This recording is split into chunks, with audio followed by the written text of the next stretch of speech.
improves. So if you want to have your general well-being improving all the time, then you know where to go. Just go to a pharmacy shop near you, a health shop near you, over-the-counter medicine shop, and just ask for a bottle of Koa mixture. Start taking it today and restore your health. It's produced by the Koa Research and Manufacturing Company Limited, and it's approved by the FDA. Koa mixture is for your general well-being. My guests are here in the studio, and we're very happy this morning to have them. Quite a number of issues that we're going to talk about. So there was a planned protest by Arise Ghana, who wanted to join the minority in Parliament, who wanted to protest. I think on the 5th of September is when they wanted to do the protest. They notified the police. They had a meeting with the police. The police didn't want them to use a particular route. They insisted that they want to use that particular route because those routes have been used in the past and nothing has happened. And the police said, okay, if you are not going to judge with us and see eye to eye with us on the routes that you want to use, we'll go to court. So the police have gone to court. The minority are saying that the Greater Accra Regional Police Command has betrayed them because the nature of the discussions they had and the action that the police have taken are at variance. So what's happening there? We'll talk a bit about that. Also, coup d'etats on the African continent are becoming pretty rampant. We've just been talking about the coup in Gabon, right? What is the political leadership in Africa not doing right? What are the obvious answers? What is our own situation looking like here in Ghana with regard to that? I mean, you can see some of the videos on your screen of monies that allegedly have been found in President Ali Bongo's house. I mean, just look at all that money. Look at all that money. Look at all that money in the family house. I mean, can you imagine? It's interesting. Yeah, so what are you using all this money for when the people in your country are starving and are hungry and you've been in power for donkey years together with your family? We'll talk about that here on the show this morning. And of course, if we have time, we'll also talk about, some of the things that are happening in the aftermath of the NPP Super Delegates Conference. Today, we understand that Boakye Ejako says that he will no longer contest in the upcoming runoff on Saturday. Why? It's because the NPP top hierarchy have made a decision that instead of allowing all the over 900 delegates to go and vote again to see who is going to join the top 5, only about 150 of them are going to vote. Only the National Council, I think, the number about 150, only they are going to vote to break the tie. Boakye Ejako says this is unconstitutional. It is not in the NPP's constitution. The decision that they made to do the Super Delegates Conference and they put in their constitution stipulates that if there is a tie, there's going to be a runoff. And that is what the chairman announced earlier after they saw that there was a tie. So why do they want to change the modalities of that? He said he cannot be part of such a decision or such a runoff because it is unconstitutional. So that's what's happening. But why would the NPP do that? Why would they violate their own constitution? Or is there a clause in there? Well, I don't know. Perhaps the NPP rep in the studio will tell me that allows the decision-making body of the NPP to tweak and do things for expediency's sake. But, I mean, if you know you didn't have money for a runoff, why did you put systems in place that happen? So, if you don't have money for a runoff and all of that, and then you go for the main contest, let's say, and Alan and Baumia, they have to go for a runoff, or Alan and Ken have to go for a runoff. What is the party going to do? Are they now going to select a few people to break that tie, or they'll let everybody vote again? These are the things the NPP needs to think about. Anyway, we'll talk about all of that here on the show this morning. My guests in the studio this morning, Raymond Tamaklo is a member of the NDC's communications team. Raymond, good morning. Good morning. Welcome. Thank you very much. Good to see you. Good to see you as well. Yes, and thank you for joining us in the studio. Dr. Ezekiel Ajekumobeng is a member of the NPP's communications team. Good morning. Good morning. Welcome. Thank you. It's great to see you here in the studio. Nice meeting you too. Yes, and Bernard Mona is here. Always a pleasure having him in the studio. He's former chairman of the PNC. He's a lead member of Arise Ghana. Bernard, good morning. Morning, sir. It's never a good morning for you. Well, it's raining, and as a farmer, I cherish the fact that crops are doing well. Oh, so it's a good morning. No. The rains can also be destructive. Well, today's rains have not been destructive. We've not seen any. And when those of us who live in mad houses are talking, we are not talking about those of you living in block houses. We who live in mad houses, when it's raining like this, it's obvious. You live in a mad house? Oh yeah, in the farm, we live in mad houses. So when it's raining like this, you fear that there may be a collapse. And so it cannot. Of course, the crops are healthy. We are happy about that. And so it can be a happy morning, but necessarily not good. You want it to be good? In the African continent. Well, it's a good morning. It's a good morning. We have seen it's a good morning for me because we have life. Once we have life and we have the opportunity to be here, you've told us several times and time without number that you have not been able to marry because of the economic circumstances. How can you say that the situation is good when you know that one of the things that complete life is for you to have your partner? And here you are, things are not working well. I don't want to take... I choose to look on the bright side.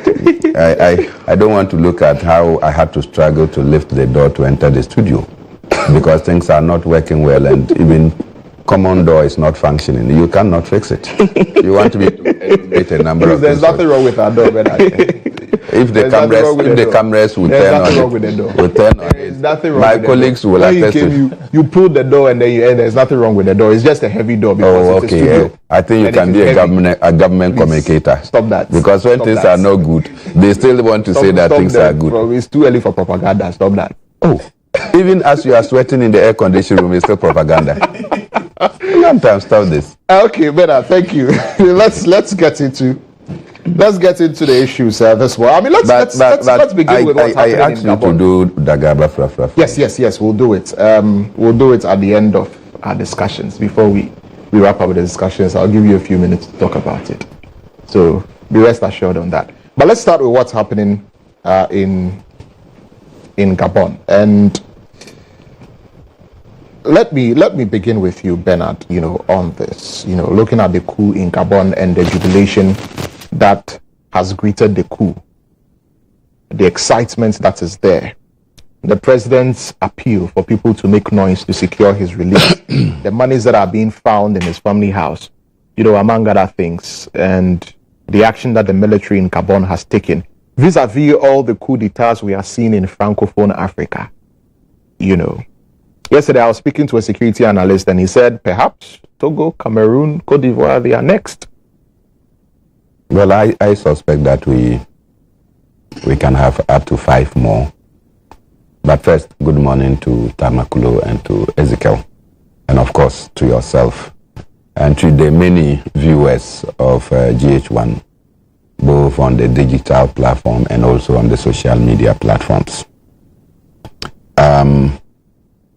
I am not surprised and the least surprised about what is happening, particularly in West Central Africa.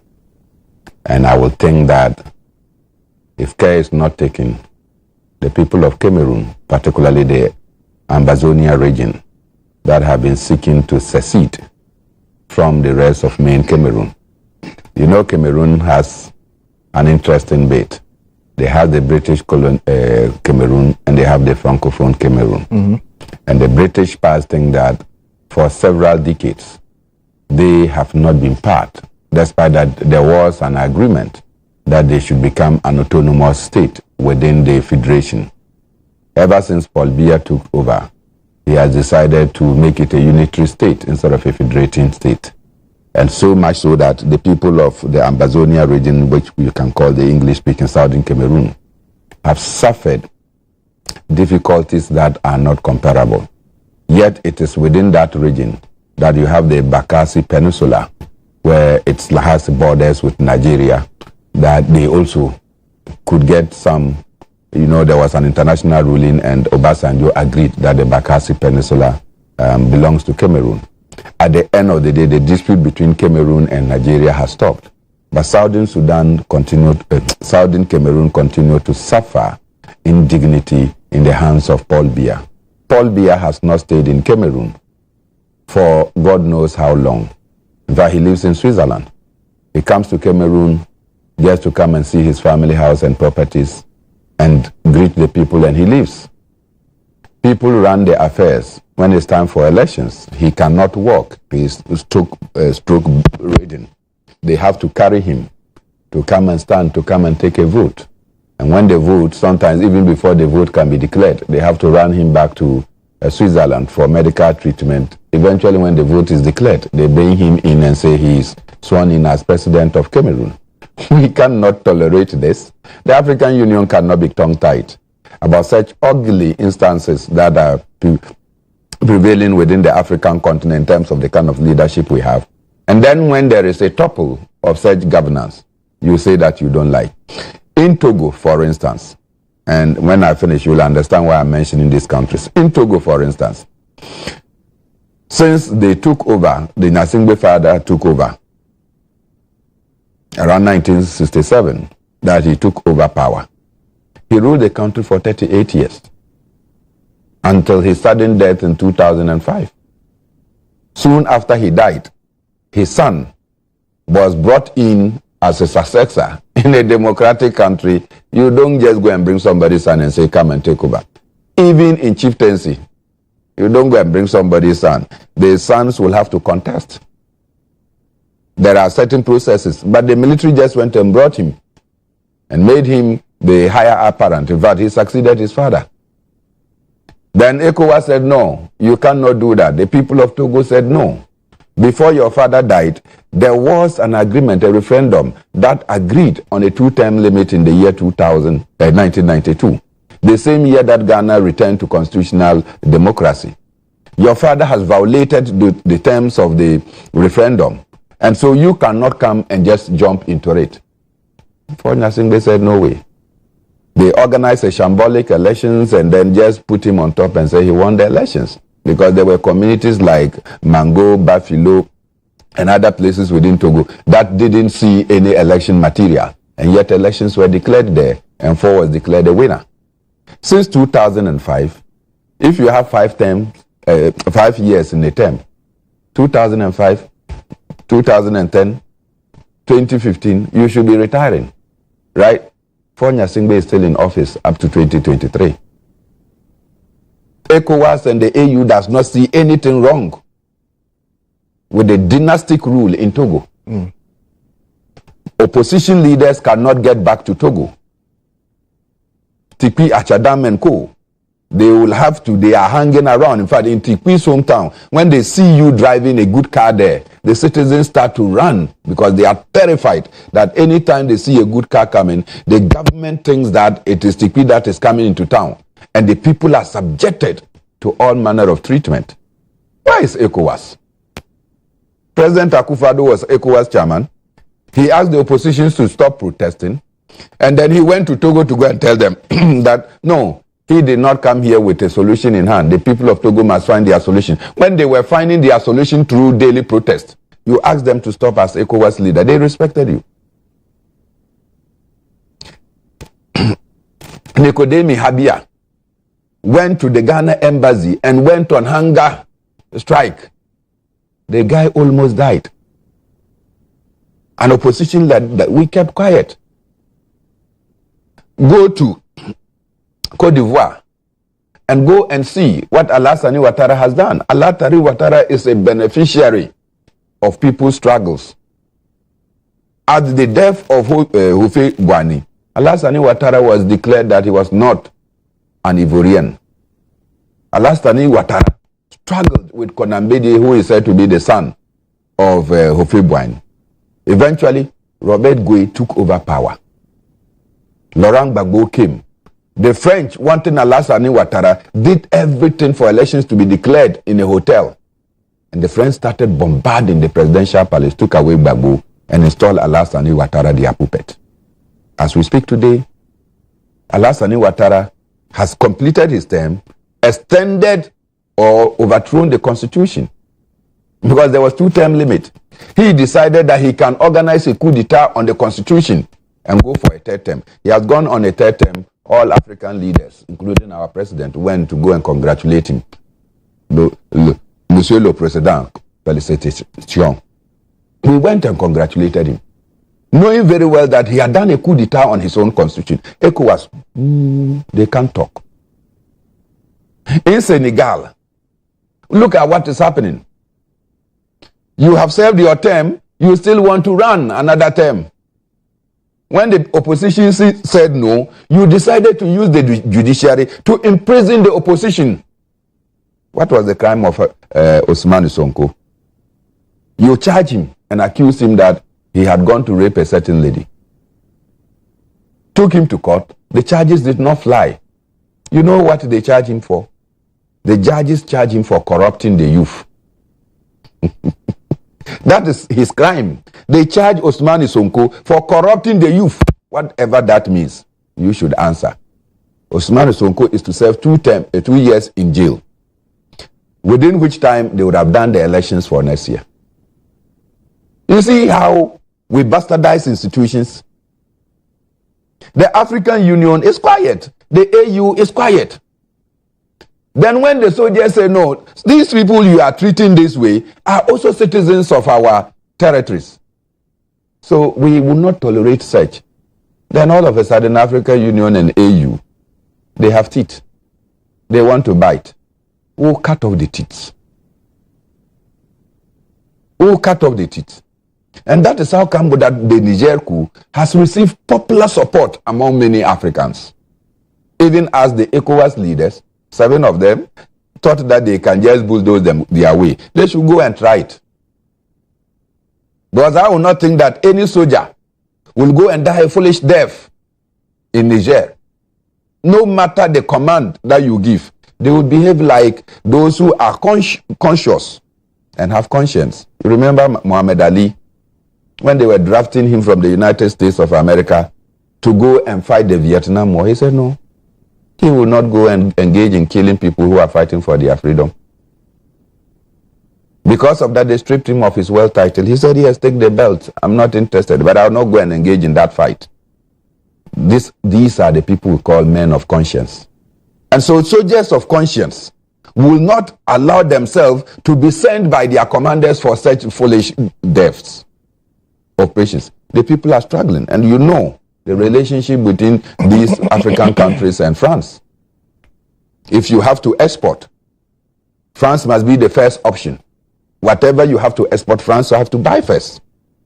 If you have to import, you have to first look within France. If they have, you must import from France. So France determines prices for everything for you. When you are buying, France determines what you have to buy and the price at which you have to buy. When you are selling, France determines the price at which you have to sell. And when you even finish selling, France will take your money and say that no, you are not qualified to have all the money and that you have. So we will take part and put it in reserves in France. You take the rest. So they will give you about 40% of your money. 60% is stored in France. So anytime that France determines that they want to give you or your economy is not doing well, then they give you part. Your wealth is touched away. Beyond that, the natural wealth of almost all these countries are controlled by France. Go to Cote d'Ivoire. The presidential palace that Alassane Ouattara lives in, they pay royalties and rent to France because France still owns it. You come and colonize us, use our resources to build a presidential palace, and tell us that it is for you, we have to pay royalties. That mentality, the new African within the Francophone zone, says that it wouldn't work. And so it is like reclaiming their birthright. And if you go to the Gabon story that came yesterday, I was not surprised at all that it happened. Why? 53 years. Ali Bongo, the original, was in power. Ruled for almost 48 years. When he died, his son was installed, just as it was done in Togo.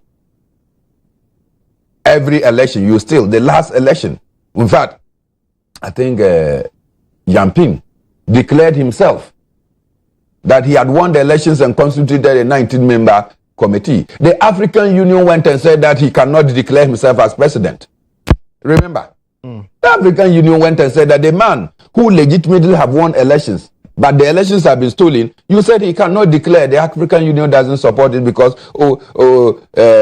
Odimba, Ali Bongo, has a lot of money, and you can see that he can spread around to the African leaders. And so today, the soldiers say that these elections, by every check, people who watch the elections, the governing party got about 33%. How can 33% somersault to be 64% of the elections? Well, a resident of Gabon yesterday told me that they just flipped. You understand? They flipped 33% that you got suddenly became 64%. Mm-hmm. And then you declare the man a winner. And everybody say, no, this is not what we voted for. The opposition had 33.7%. You understand? That is exactly what you did. And then Ali Bongo had 67. I mean, 67. You just flipped the elections. So it's the reverse. They just switched. Then now, when all these things are happening, the AU, the African Union, everybody is sitting down. Now, so just decide that, look, this madness must stop. Then you have somebody getting up. What did he say? He said make noise. That we should make noise. Yes. Yes, we will make positive noise. Not the kind of noise that he expects us to make.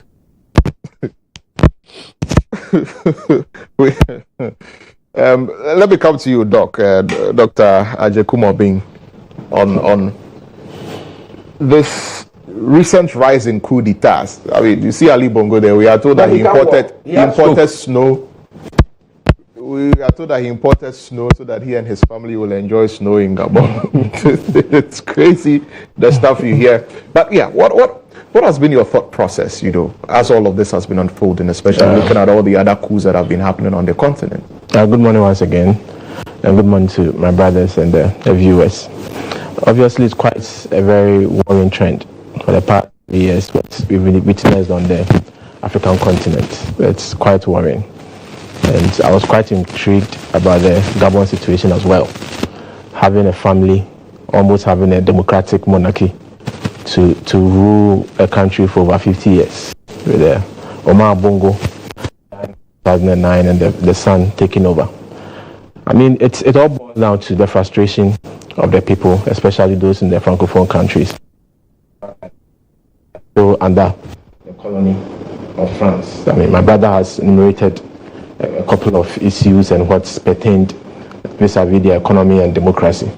So the people at a point feel that it's about time they wean themselves from the whims and caprices of France and such military interventions. It's not the right way to go to have military intervention, but at a point the people might feel, just like we are discussing about the electoral results and what they make of such outcome or such results. So if they, at a point they feel they are unable to get their decision made or their voices heard democratically through elections, then they are left with no option than to take such unfortunate action. I mean, looking at the population of Gabon, a country of just about 2 million people, and comparing to Ghana, for instance, just about 6.5% of Ghana's population. So if we take the whole of Accra or the whole of Kumasi, the population of Accra or Kumasi is bigger than the entire population of Gabon, and an oil-rich country.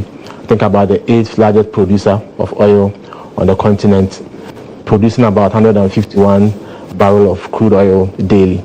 Then they stand a chance to have quite a good country where the people are at least given the basic amenities they desire, education, health-wise, and social life as well. But what the story is quite the reverse. So if the people sit back and they realize what they have in terms of natural resources and the fact that those natural resources are not used to their benefits, the frustration kicks in, and sometimes the military personnel might have their own agenda. But when you set the pace for them, when you set the environment for them, especially with the kind of resources you have and the fact that it doesn't trickle down to benefit the ordinary citizen, then they try to use that situation as a proper breeding grounds to perpetuate their intended act, which originally they wouldn't have had opportunity to do.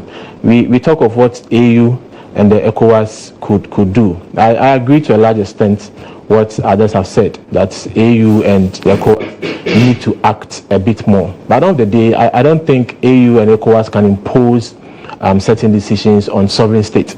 The best they can do is to advise and try to have in-camera discussions with leaders to making sure that they are able to do what's expected of them. At the end of the day, if you advise the people and they don't take, they are a sovereign state, they go ahead to do what they need to do. But I think it's about time African leaders try to realize that the world is growing. And by the world growing, people are becoming more discerning. People are becoming more reasonable. So when you are taking certain actions, you need to think twice, at least, about your actions, to ask yourself, it's going to inure to the benefits of the people, and what's going to be the repercussions of those actions on your people. Coup d'etats are never the way to go. They definitely will bring down the economy, the state of emergency that's imposed on the people, the uncertainties, the public health concerns of such countries. And obviously, if you look at Ali Bongo, physically and health-wise, he's not fit. I mean, to have understand he suffered a partial stroke. To have such left-sided weakness from stroke, I mean, really, it's quite a sad story for the continent. But of course, it's a wake-up call for all other African leaders to make sure that at the end of the day, bread and butter issue is very, very important to the people. Education is very important to the people. Health is very important to the people. Employment and job creation is very important to the people. I believe if you are providing these basic things for your citizenry, they will have less cause to complain. So we need to set up as a continent. Our leaders need to at least take their people seriously and realize that, I mean, in account we say in Sota Ponchania or Jiwo, at a point that people will feel they are being gagged and they will have to voice out or spit whatever is being forced down their throat. Right. Raymond, let me come to you now on this issue. Good morning to you once again, Lantam, to our cherished viewers, and to my co-panelists. And so for me, the recent development of coup d'etats across Africa is a very worrying trend. And I would like to state that coup d'etats cannot be a substitution to democracy. Yes, but a lot of Ghanaians believe that coup d'etats are a solution to bad governance. Honestly, a lot of Ghanaians believe that. Yes, and I mean, that's according to a survey. I've been referring to this survey. I think a survey that was conducted to ask if Ghanaians support sending of troops to Niger. Right, while 52% of Ghanaians do not support that action, 49% of Ghanaians believe that coup d'etats are a good solution to bad governance or bad leadership, while 43% believe otherwise, and 8% had no opinion on it. So quite the majority of Ghanaians believe that coup d'etats are necessary if there is bad governance. So Lantam, I would this morning disappoint the majority of Ghanaians and people who believe that coup d'etats can be a substitution for democracy. I believe that their sentiments stem from a place of disappointment and frustrations that has been occasioned by how we have practiced democracy in Africa. In the peculiar situation in Gabon, whatever it is they're practicing there, I can say is not democracy. That is not how democracy is practiced. That is not democracy. What we are seeing in Gabon, because I think we have a form of monarchical governance, something sort of that has been packaged as democracy and has been sold to the people. From my readings, I understand that the father of Ali Bongo, that is Omar Bongo, became president in Gabon in the year 1967. Exactly, in 1967. That was right after Gabon had independence. Exactly, in So-called 1960. independence. Exactly, they had independence in 1960. Yeah. He became president in 1967. Yeah. In 2003, he decided, at his own prerogative, to let me say, edit the constitution, not amend, to edit, because he had all the powers. And so he edited the constitution to allow for a free constitutional tenure, which meant that he could run for as long as he wanted. In the year 2009, when he died, he was replaced by his son Ali Bongo, who has also been in place since 2009. My co-panelist was making reference to one of the videos that was just shown on the screen. where Ali Bongo couldn't walk, uprightly. He had a stroke in 2018. He was cautioned not to run for another term, but he refused. He still wanted to be president. He went ahead. Now, the thing, or what broke the camel's back, was occasioned by the recent elections that was held on Saturday, where the military claim, or they say, that the election was fraught with all kinds of malpractices, irregularities. The process was not transparent, it was not fair, and all kinds of things. And so these are some of the situations, these are some of the things that paved way for the coup d'etat. And it has become a worrying trend across all of Africa. You study the cases, the peculiar cases, the isolated cases, and all of those things. You see that there are a certain, issues or things or trends that keep recurring. Has to do with maladministration, has to do with frustration of opposition, has to do with corruption, has to do with mismanagement, has to do with how political leaders, peoples in the echelons of political power, seize power and use it to advance their own, personal and self-centered gain at the expense of the people. This is the reason why we have seen that coup d'etats in Africa has received a certain form of popular support. They have openly embraced the trend of coup d'etats. So I think that we must rethink how we practice democracy. We must practice democracy in its true spirit and in its true, essence. And the situation where we have political leaders, using power for their own political gains must come to an end. That is what it should be.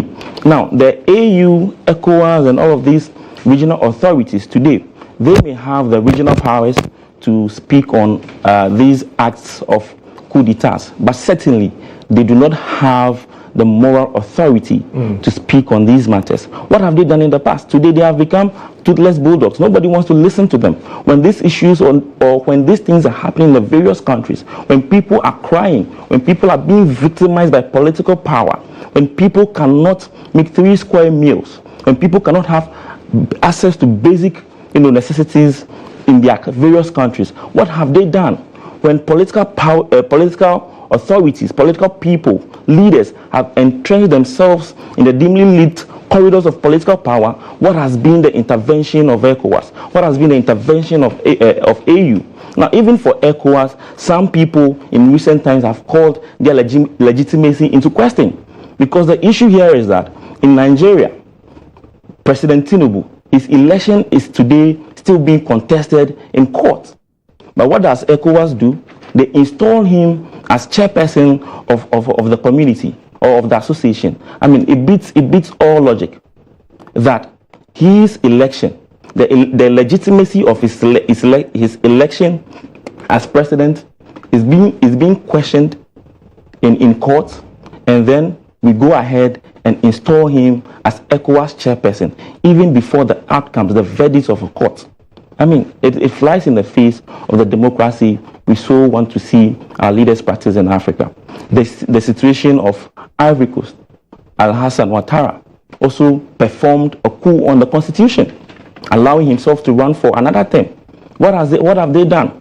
And so you could see clearly that they have lost all moral authority to speak against the issues of coup in Africa. And people increasingly are embracing, like you've also pointed, that research has shown that many Ghanaians believe that coup, or many people believe that coup should be a solution to the problem of democracy in Africa. I believe we should have a rethink. There must be re-inclination. Right. We must practice democracy for what it is in Africa. That way we may bring a long-lasting solution and a stop to coup d'etats in Africa. Right. Well said. Let's move on to our next issue. Let's talk about a protest which was supposed to come off on September 5.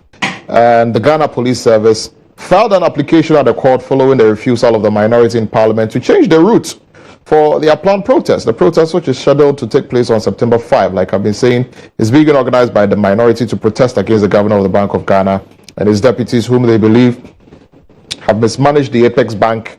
Hence, he must resign. In the press release, the police said that they had conducted a security assessment of the proposed routes for the protest and had concluded that it would pose a threat to public safety, but the minority will not budge. The minority still want to use that route that they believe is good for them. And the minority in Parliament has expressed disappointment at the Accra Police Command's move to secure an injunction from the High Court in order to prevent their planned protest. And the minority is demanding the immediate resignation of Dr. Addison. Of course, during the address, the minority accused the police of actively trying to obstruct their planned protest. Deputy Minority Leader Ama Kofi Boa emphasized their refusal to succumb to the frustration of the police and insisted that they will go ahead with the protest march on the routes that they had given to the police, earlier. And I know groups like Arise Ghana want to be a part of that particular protest. Bernard, let me come back to you on this and what you make of this development. I mean, do the police not have a point when they talk about their assessment? I mean, they've not said they disagree with your protest in principle, they just disagree with the routes that the minority want to take in order to do this protest. Lantam, for as long as you can remember, has there been any intended demonstration that the police have not had issues with routes and using security zones as a limitation factor to the organizers? Just reflect through that many, and I'm not sure that you can even think about one, that the police have not used this fiat of security zones, security threat, the public order disorganization. Which one? Give me one. So every protest in this country, the Ghana Police Service is so incompetent and shamefully incompetent that they don't have professional capacity. This is planned. This is not a spontaneous event.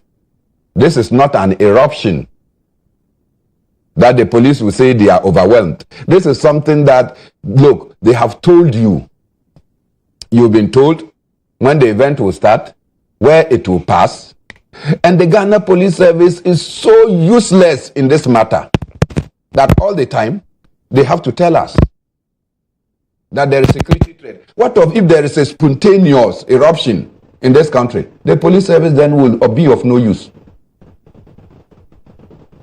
We are sick and tired. We are sick and tired. I cannot recall that there is one protest that the police has never come to say your route will endanger public peace. What is the use of the police? Why do we have to inform the police if these are the excuses that they have to always give? Look, I have participated in demonstrations that the police decided not to come because they decided to go to court at the last minute, and we rejected them and said we'll do, because we cannot be on a protest ground ready to go. You police said we should hold on. As we were holding on to start, then you ran to court and the judge goes to say that go and stop the people. They came and we said we will not stop. That day you will kill us, but we will not stop. The police said they will not be part of it. We went round, took our route, and we ended the demonstration without let or hindrance. And so if the police think that they cannot, citizens will mobilize ourselves, we can do our demonstrations. That is so sad and despicable of an institution that is supposed to ensure law and order.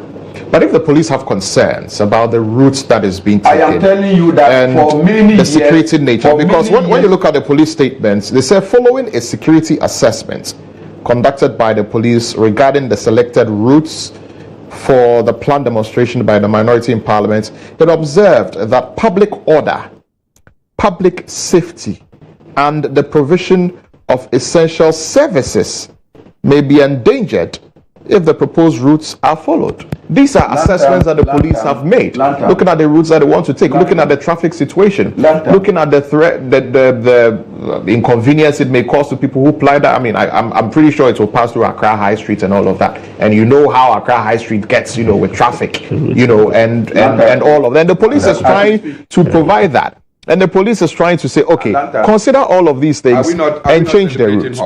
Right? We are celebrating Hobo. Streets are blocked. They don't endanger public order. Essential services are not denied. But when we block the streets to allow the people to take the procession, some other people are inconvenient. That is for more because that is celebration. But we cannot go out to manifest our abhorrence about certain happenings within the state. Don't we block streets in this country for weddings and funerals to take place? It doesn't lead to inconvenience. The Ghana Police Service is not aware. So these arguments that the police constantly resort to in order to deny citizens their right of place in our democracy is part of the fermentations that one day. But have your rights been denied? I mean, the police have not said you cannot do the protest. Let me tell you. They just disagree with the routes. Let me tell you something. Does the police choose routes for us, or we determine the routes? You don't know that where we pass is part of the protest. You don't know that if GH1 staff want to do a protest, then they notify the Ghana Police Service. We want to do a protest within the premises of GH1. Then the Ghana Police Service say, no, go to GBC and go and do your protest there. Or go to the National Media Commission and go and do your protest there. Will that satisfy the fact that you want those who are in the helms to feel the import of your protest? GBC staff went on protest recently. You remember? Mm-hmm. Did they go to National Media Commission to go and do that? They did it within the premises of GBC. Because that is where the impact will be felt. You are complaining about Bank of Ghana. You are complaining about the things that have not happened well. People want to go and protest. Which protests I disagree. Personally, I think that, look, we should be at the doorstep of the Ministry of Finance. Because all these problems that we are having, it's not about Governor Addison. It is about Finance Minister Ken Ofori-Atta. Because it is Finance Minister that could go to Parliament to tell Parliament that we are resorting to the Bank of Ghana for this colossal amount of money, so they should print us more money. The Finance Minister goes to brief Parliament. It is not Addison. If the Finance Minister fails to do so, then we have a challenge, and that's where I agree with Kwame Pieni. Yeah, but the minority have taken a decision. But the minority, the protest, they are. I'm saying that the minority has taken a decision that we go to the Bank of Ghana. Yeah. Because look, they say that because they believe Addison must go. Yeah, no, there's a belief in our tradition that if I send you to go and tell this man that his head is like go fruit, and you choose to go and stand there and say that they have to come and tell you your head is like a go fruit, and you are happy, you are lucky to go back without a swollen face. You should return with a swollen face to go and tell the person that when I said that my head is like your head is like go fruit, they slapped me. Because you are not supposed to go and act in that manner. And so if Addison sat down for the finance ministry to instruct him to do things that he knows are ultra virus, then it's obvious that he should be attacked. But for where I said Finance Minister Ken Ofori-Atta has been the most disastrous thing that has happened to the finances and the economy of this country. And his continuous stay in office is leading to all these crises that we are having. The banking sector crisis are a direct influence of Ken Ofori-Atta. The rundown and the overborrowing that led this economy into the state that we find ourselves is the direct consequence of Finance Minister. Even that we are coming out of these difficulties. Haven't you seen that the Finance Minister is going out there to borrow more money? After subjecting poor people to a domestic debt exchange, you want to go to phase 2 of domestic debt exchange. And the people are suddenly, as for taxes, I don't need to mention about them. So the Finance Minister should be the call. But I'm saying that the Ghana Police Service cannot tell us where we should pass and where we should not pass. The law requires that we should notify you, inform you of the route, come and do the needful. Then now to do the needful, the Ghana police now says that we have to issue instruction, we have to give you permit. Did the law say we should notify you or we should seek approval? I don't think the Ghana Police Service has said they are asking us to seek approval, and that if they don't agree on this route, we cannot use it. They said so. If you don't agree on the route, then they cannot provide security for you. So your English language says that when you advise, it's a force. It must be done. Well, they've gone to court to seek an injunction. So you can go to court. They'll give you 10 days. After 10 days, you are supposed to ensure the necessary security work. That's what the law says. Okay. To ensure that the people go out there to manifest what they want to do. Within the 10 days, if you don't, then you have to go to another court. All right. I have no difficulty. But today, at 2 p.m. at the University for Professional Studies, Accra, there will be a public forum. The minority leader will be speaking. The Honorable Alasan Mahama Yarga will be speaking. Professor Lord Mensa will be speaking, and of course Kwesi Pratt Jr. will be speaking. And so at 2 p.m. What the police doesn't want to happen at the Bank of Ghana frontage, they will hear. Okay. At the University of Professional Studies. Doc, let me come to you now. On this. I mean, if people want to protest, and all they have to do is notify the police, why would the police go through this process of trying to prevent? And like Bernard mentioned, if you'd notice, when people want to protest, the police always have the penchant of saying, don't use this route, don't use this route, use this route instead. And then they go for an injunction, and then the demonstration is scuttled. Is it not worrying? Well, I believe the Public Order Act is quite clear, I mean, black and white, on the processes for such events. That indeed, it's true, you need to just inform the police of your intended action, the route you take, where you intend to end your process, the time you start, and the time you intend to finish. So the Public Order Act Section 1 clearly defines or outlines these processes. But after informing the police, the Act also says that you need to wait on the police to if the police has a problem or has any security concern with the route, your time, the intended place you intend to end your event, the police will also communicate it back to you. And upon communicating it back, you have about 48 hours to comply with such advice the police gives.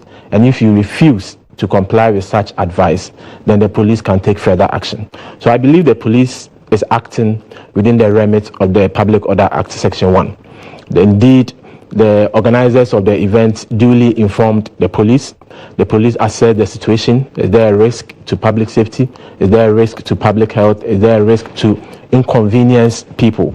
And clearly, if you look at the route they want to take, right from Parliament House, looking at the busy schedule, the number of institutions on that stretch up to the Bank of Ghana point, and clearly, Mr. Mona clearly understands that the route they want to take is a very busy economic zone, which definitely would hamper economic activities. But I want to send a signal of to people. You can always send your signal. Mr. Mona has rightly said that. Mr. Mona has rightly said that what they intend to do on 5th of September, or what they intend to say, they will have the opportunity come today at 2 p.m. to recreate the same point. So the signal they want to send, he's stated here. But they also want to exercise their democratic rights. The police to demonstrate. The police has not prevented you from having your event. They have. The police has advised and has assessed the security implications of what you want to do. And it's within the Public Order Act, the Section 1, as I've already said. Yes. So the police has not stopped you. The police has not dictated to you where you need to pass. The police has only told you that the route and the destination of your event is against public safety. So you need to consider your route. And if you fail to comply, so that's an advice that the police is giving. When ministers are coming, they block us for to reconsider. You think that reconsider the route that they want to take, and they insist that that to drum home their points and the whole essence of their demonstration is also hinged on the route that they want to use. To drum right? home your point means you I mean, for example, people even say that yesterday someone was telling me, I was discussing this.